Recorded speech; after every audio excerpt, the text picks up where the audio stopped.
Temptation is more than the urge to do wrong. It's that quiet moment when desire steps into the room and looks your purpose in the eye. It's the whisper that tests whether desire or discipline rules the heart. I'm Thomas E. Cunningham, and tonight on The Eve Effect, we're talking about the conversation you have with yourself right before you fall.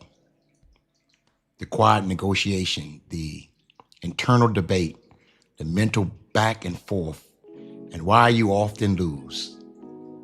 If you ever argued with yourself about whether to do something and still did it, this conversation is for you. Stay right here. Welcome to The Eve Effect, where we take a fresh look at an old story so you can better understand your own. Again, I'm Thomas E. Cunningham, pastor, author of If Only Eve Would Talk, and a Christian life coach. This podcast is all about honest, real-life conversations, not sermons, conversations sparked by Eve's story in Genesis chapter 3 and what it brings up in all of us.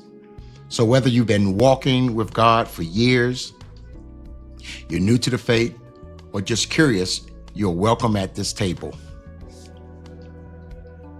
Okay, this inner argument, the conversation you have with yourself, matters most when you're standing right on the edge of temptation. Part of you says, don't do it. Part of you says, just this once. And you go back and forth until one side wins. The problem is, the wrong side usually wins. Not because you're weak, but because you're arguing alone. You're the prosecutor, you're the defense attorney, you're the judge, and you're the jury. And when you're all four, the verdict is always the same. So tonight we're figuring out why you keep losing the argument and how to win it the next time. All right, before we go on, I just want to see who's all here tonight. Drop a fire emoji or a city in the chat. I put a poll up there just to have some fun tonight.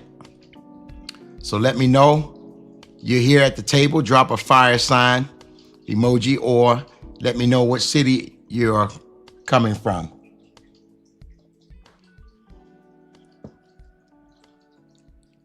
Okay, I see some fire signs.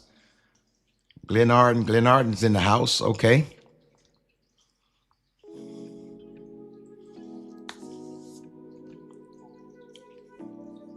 All right. At the table from Upper Marlboro. Okay.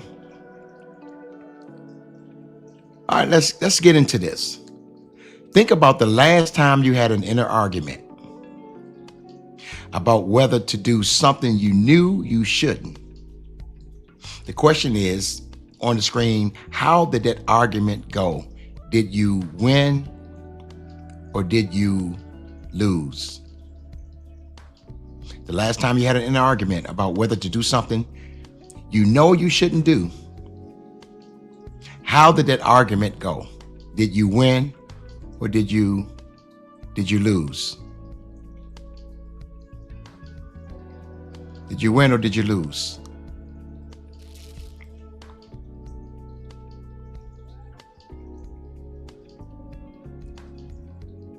How did that argument go? Some type in I won, some type in I lost. The last inner argument you had with yourself about something you knew you shouldn't have done, but you did it. Okay, someone said did not win. Okay. You won or you lost? Put that in. Someone else said I lost that argument and hoping to win the next one. Okay, welcome to the table. So, all right, someone said I lost. All right, welcome to the table. Won, okay. All right, someone said I won this time. All right, got Big Dog from Bowie. All right, for all those who are coming to the table, coming to the table here. Just want to welcome everybody back to the Eve Effect.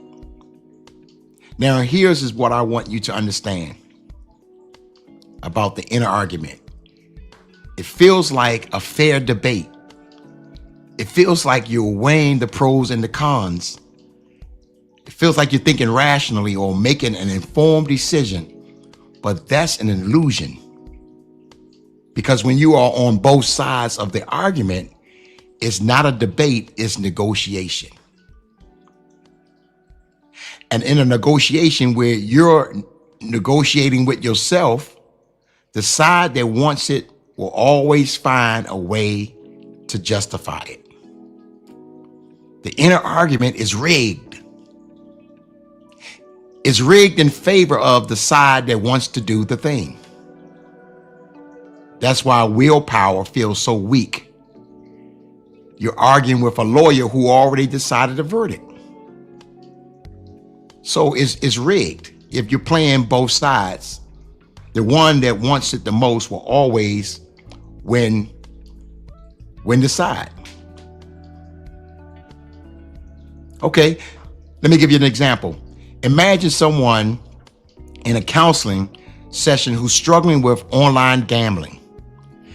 And in every session, it's the same internal argument. I know I shouldn't gamble, but I've had a real stressful week and I just want to blow off some steam. I'm only going to bet $50. That's all I can afford. It's not hurting anyone. And I'll stop after tonight. And every time that argument sounded reasonable to him until he lost $50, then another $100, then another $500. And 3 hours later, he's sitting in his car, broke and ashamed, asking himself, how did I do this again? Here's how he lost the inner argument. Because he was having the argument alone. When you argue alone, you're biased, you're tired, you're emotional, you're invested in one outcome, and you will always find a way to make it make sense.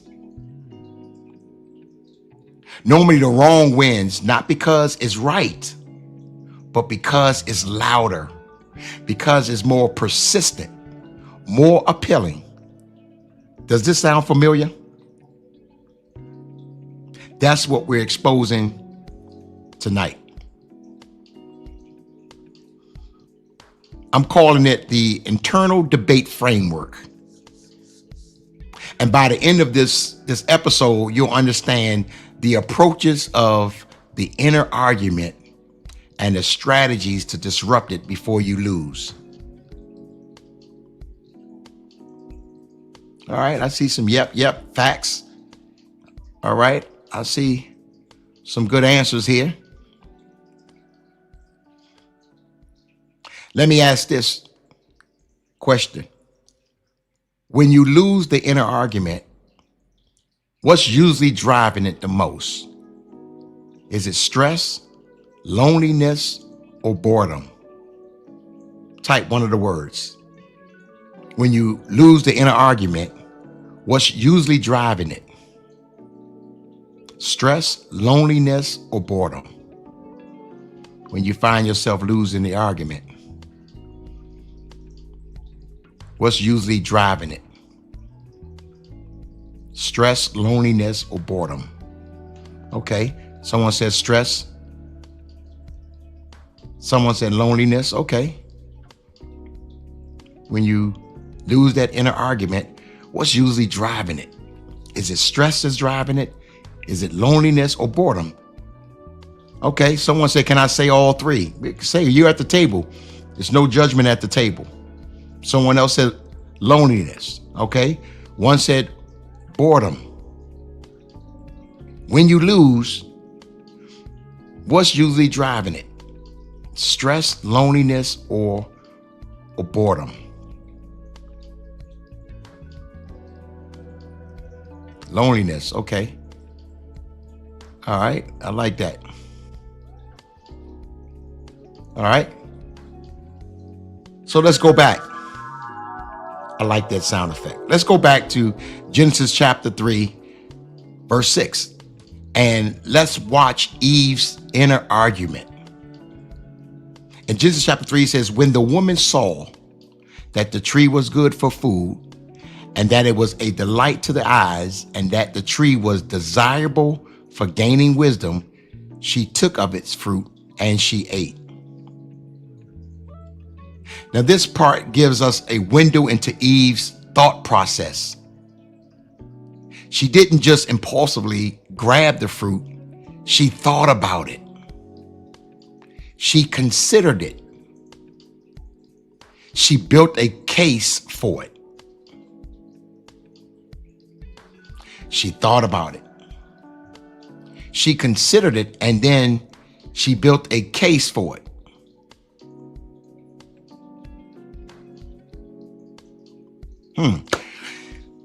So where you are right now at the table, where are you currently having an inner argument with yourself? Is it phone, money, relationship, food, work, habits, or other? Where are you currently having an inner argument with yourself? Phone, money, relationship, food, work, habits, or other?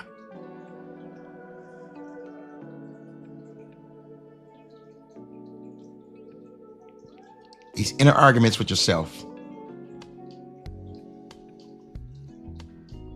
are they with phone, money, relationships, food, work, habits, or other? Someone said work. Okay.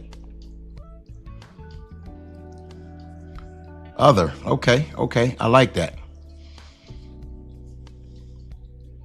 Money. All right. Someone said these bills are ridiculous. Okay. Got it. Money. Okay. Other.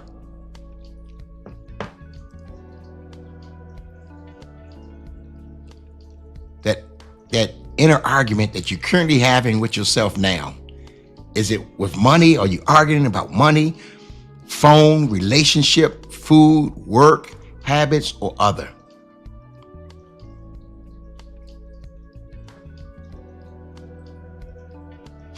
So let's talk tonight about these 4 distinct approaches. The first approach is what I call the doubt. That will be number 1, approach. That's when questioning what you already know. And so with Eve, she knew, and now standing at the tree, reconsidering something she already knew was settled. Doubt. She's questioning. This is the inner argument. She's questioning what she knew. And now she's standing at the tree reconsidering something she knew was settled.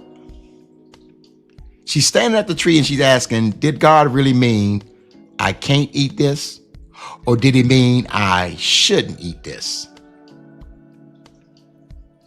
You see how that inner argument can change things around. She started questioning what she already knew, standing at the tree. It was already settled for her. And now her question is, did God really mean I can't? Or did he mean I shouldn't?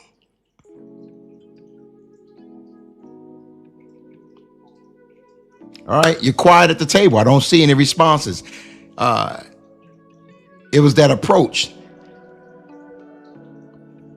So is there a difference in today's time? Is there a difference?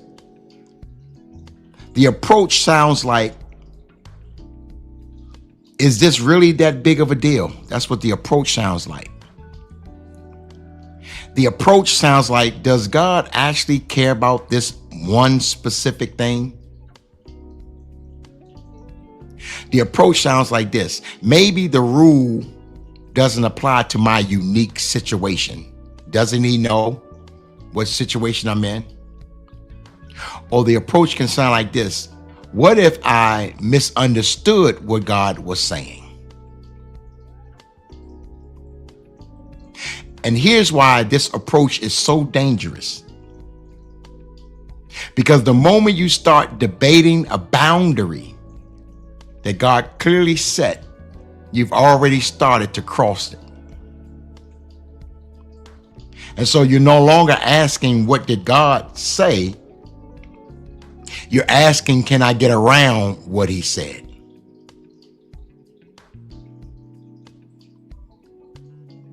So you're not asking, what did God say? Now you're asking yourself, can I get around what God said?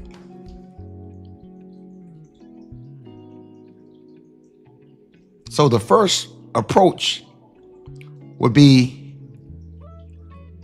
the doubt. Did God really say that? Or did he say I can't? Or did he say I shouldn't?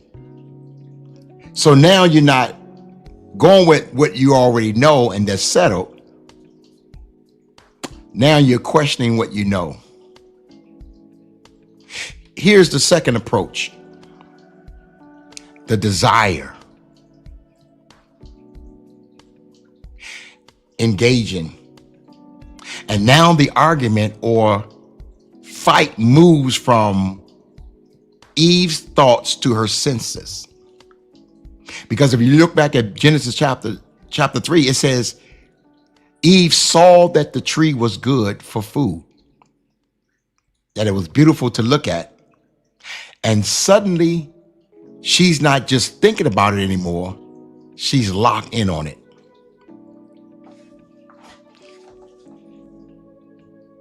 And one of the reasons why we fall into temptation is when we have that inner argument and we start to get locked in on what we thought we had control of.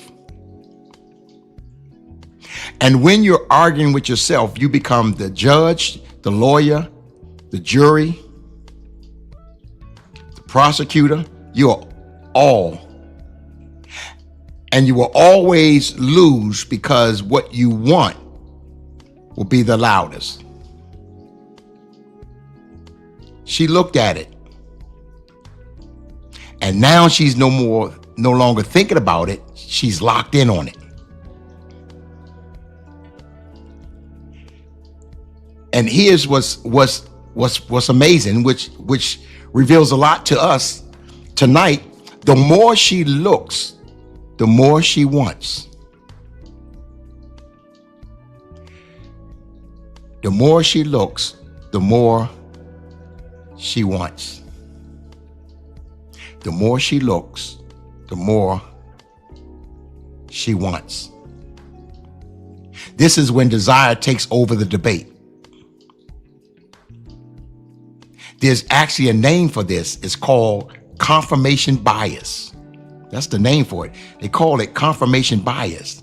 And that's when your brain starts hunting for evidence that supports what you want to believe. It's called confirmation bias. And what happens is your brain starts hunting for the evidence. You know what? I really do need that. I really need some time away. I really need to just relax. And so what happens is confirmation bias, that's what they call it. That's when your brain starts hunting for evidence to support what you want to believe. And quietly ignores anything that gets in the way. Confirmation bias.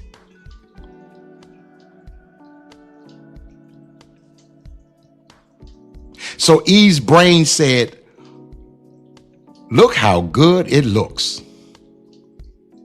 Look how appealing it is.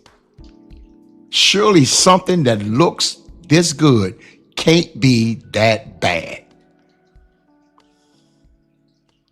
Temptation's favorite trick is making looks good feel the same as is good.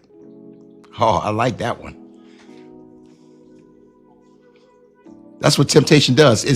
Its favorite trick is making quote unquote looks good feel the same as is good. Two different things. And she started debating within herself, And the more she looked at it, the more appealing it became. It's called confirmation bias. And she started to say to herself, surely something that good can't be that bad. That's what temptation does. It makes looks good feel the same as is good. All right, are you still at the table? Somebody give me some thumbs up. Are you still at the table? Let me know you're still at the table.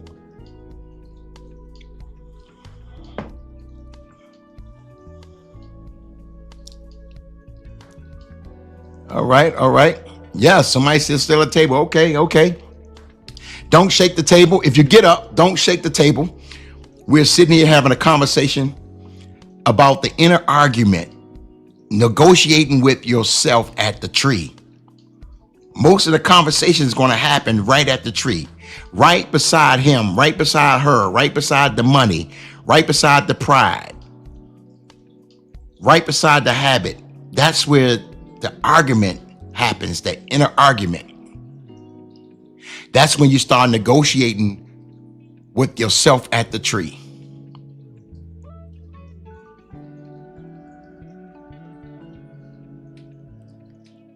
So she doubted. Then she desired. The third thing was the reasoning. This is what we do at the tree. Now she's justifying. She's not just wanting it anymore. She's actually building a case for why it's actually a good idea. Have you ever been tempted with something where you start building a case for it of why it's actually a good idea? We still do this. We take something we know is wrong and make it sound right. Like overspending and saying, I work hard. I'm going to get this because I work hard, but overspending. Or like saying, I deserve to treat myself. Or the person watching explicit content online. I'm not hurting anyone. Those are only images. It's better than actual cheating. So you're not just wanting it anymore. You're building a case for it. That's what's happening. When you're arguing with yourself, by yourself, alone, you're trying to build a case for what you desire. And that's what happened with Eve. After she looked at it, she saw that it was good and desirable. She saw the beauty of it. And then she took of it. But standing at the tree, she was building a case for why she needed that or why you need that. We normally build a case for why we need it.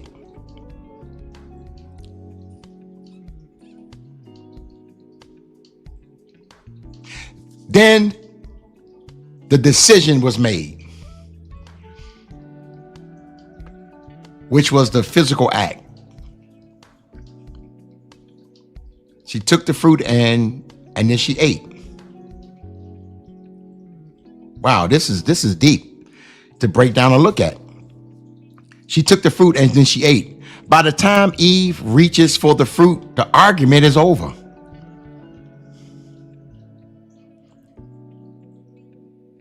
By the time she reached for the fruit, the argument is over.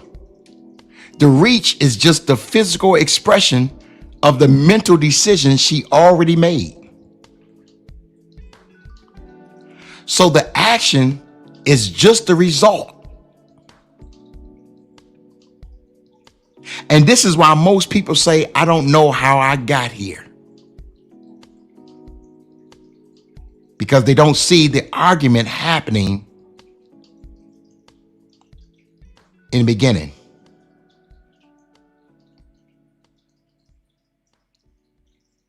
So the reach for Eve towards the fruit is just the physical expression of the mental decision she already made. Grabbing the fruit is just the result. We know who won the argument. Have you ever argued with yourself and then you woke up at another place or found yourself doing something that it was already settled not to do? And you realize the action is just the result of the mental decision you already made.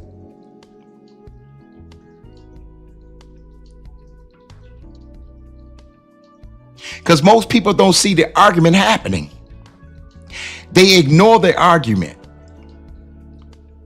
The action is the result of the argument. If you fall into the temptation, we know who won the argument. Wow.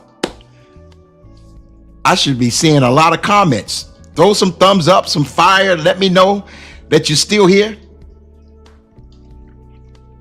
Let me know. This is a powerful topic. The inner argument. Negotiate with yourself at the tree. There's a lot that's going on at the tree. Now, here's the biggest problem with the inner argument. The biggest problem with the inner argument is you're arguing alone. That's the biggest problem with the inner argument, that you're arguing alone. There's no scripture present to correct the lies.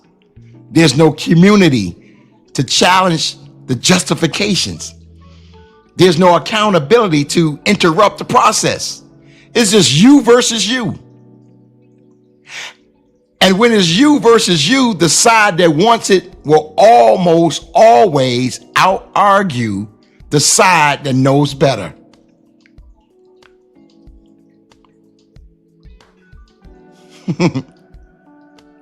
You're arguing alone. It's you versus you. And the side that wants it will almost always out-argue the side that knows better. Why? Because you're biased. You're emotional. You're tired. Proverbs 18:1 says, whoever isolates himself seeks his own desire. He breaks out against all sound judgment. Whenever you're arguing alone, normally what you're tempted with will always out-argue the side that knows better. When it's you versus you. Okay. When you mess up, what hits you first? When you fall or when you mess up, you had the argument and the action has happened. When you mess up, what hits you first? Is it guilt? Is it numbness or change? Type one of the words in. When you mess up, what hits you first? Guilt, numb, or change?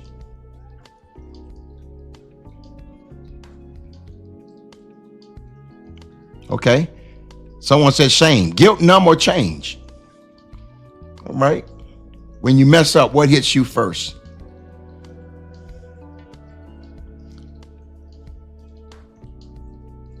There should be a lot of responses here.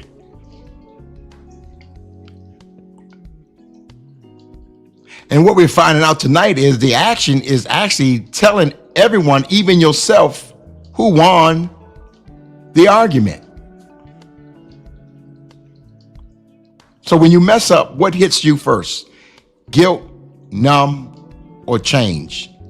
Someone said guilt. Okay. The ones who said guilt, numb, or change, being honest at the table. I love it. I love it. That's why we're here. Just to talk and have a conversation. When you mess up, what hits you first? Guilt, numb, or change?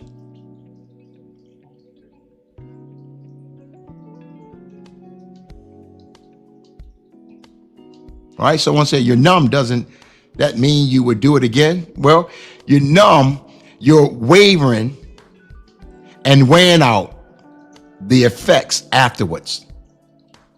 So that numbness kind of puts you in limbo.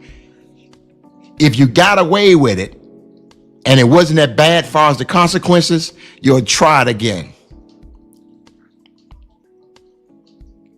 So the numbness kind of puts you in the middle. All right, someone said both.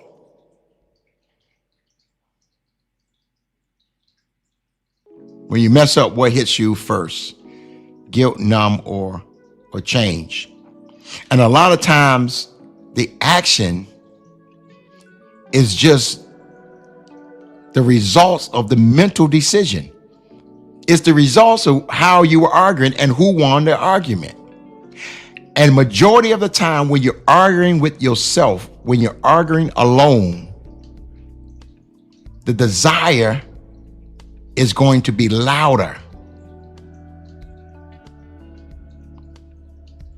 That's like a paid lawyer and a court-appointed lawyer.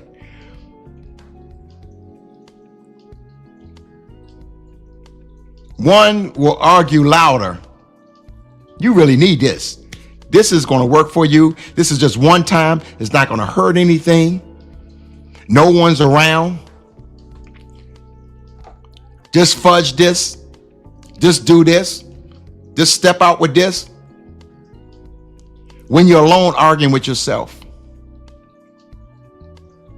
So my question at the table is this. So how do you win the inner argument? I got an answer. How do you win the inner argument?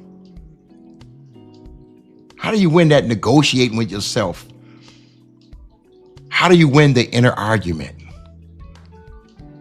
Here's how. Stop arguing alone. Don't rely on your own logic. If you want to know how to win the inner argument, stop arguing alone. Don't rely on your own logic. One, go to the word, the scriptures. Not what you feel, not what you think. What does God say? Stop arguing alone. Stop relying on your own logic. Go to the word. Not how you're feeling. Because the desire is going to win the argument. Not what you think, because you're justifying the temptation. But what does God say? Because the moment you bring scripture into the debate, the lie loses power. Because lies can't stand in the light of truth. That's how you win the argument. Here's another way to win the argument. Along with that, don't fight in isolation. Have someone in your life who will actually hold you accountable. Or better yet, create an accountability group chat. It's what I've shared with some of those I counsel. Create accountability group chat. Because when you involve community, they become the referee. You state the case and they become the referee. You go to scriptures. What does God say? And then you build a community, accountability community. Create accountability group chat. That's when you involve the community, those friends that you value their opinion, and they become the referee. I want you to remember this. You will never win an argument you're having alone. The lie will always sound reasonable when it's just you debating you. Eve argued with herself and lost, while Adam was right there. But here's the key. she didn't bring him into the conversation.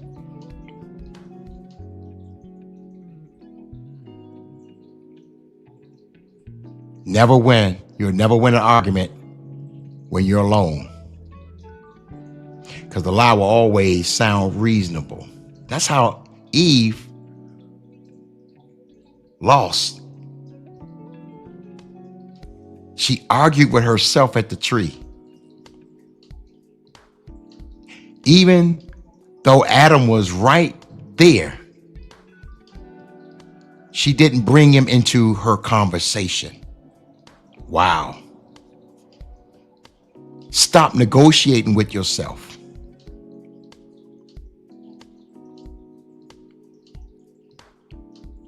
Adam was right there. She never brought him into the conversation. And she lost. It's that inner argument. It's negotiating with yourself at the tree. I'm Thomas E. Cunningham. Thanks for having this conversation with me tonight. We're here every Thursday at 8 p.m. Until then, don't forget to notice it, name it, and nail it with truth. Like, share, subscribe, tell everyone about the Eve effect, and I'll see you next Thursday at the table on the Eve effect.